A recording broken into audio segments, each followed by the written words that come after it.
Team India మాజీ captain Virat Kohli captaincy బాధ్యతల నుంచి తప్పుకున్నప్పటికీ తన ఆటపై అభిమానుల ప్రేమ మాత్రం ఏమాత్రం తగ్గలేదని స్పష్టం చేశాడు. ఇటీవల ఓ పాడ్కాస్ట్ ఇంటర్వ్యూలో పాల్గొన్న కోహ్లీ కెప్టెన్సీ నుంచి తప్పుకునేందుకు అసలు కారణాలేంటో ఓపెన్గా చెప్పాడు.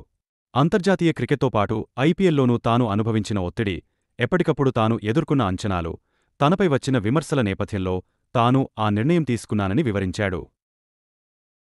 అప్పుడు నేను ఆటను ఆస్వాదించలేకపోయాను. కెప్టెన్గా విజయాల కోసం శ్రమిస్తూ, ఆటగాడిగా సత్తా చాటాలనే ఒత్తిడిలో నా గేమ్పై పట్టు తగ్గపోయింది. నేను మళ్లీ ప్రెషర్ లేకుండా ఆటను ప్రేమించాలనుకున్నా. అందుకే కెప్టెన్సీకి గుడ్ బై చెప్పా అని కోహ్లీ చెప్పుకొచ్చాడు. టీమిండియాలో మహేంద్ర సింగ్ ధోని తనను ఎలా నమ్మాడో కూడా ఈ సందర్భంగా ఆయన గుర్తుచేశాడు. నన్ను నంబర్ 3లో బ్యాటింగ్కు పంపిన వ్యక్తి ధోనీనే. నన్ను నమ్మిన కోచ్ గ్యారీ కిర్స్టెన్ స్ఫూర్తినిచ్చారు. వారు చూపిన నమ్మకం నాకు బేస్ అయింది అని స్పష్టం చేశాడు.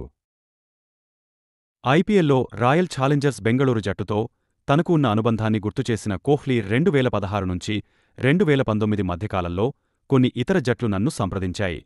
కాని నేను వెళ్లలేదు. ఆర్సీబీకి నేను కావాల్సిన ఆటగాడినే కాదు. అభిమానులు నన్ను కుటుంబ సభ్యుల్లా చూశారు.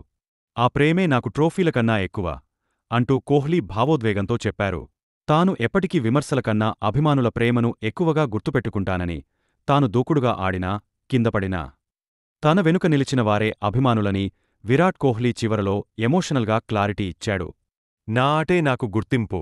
కానీ నా ఆటను గర్వపడేలా చూసింది మీ ప్రేమే అని ఆయన అన్నారు.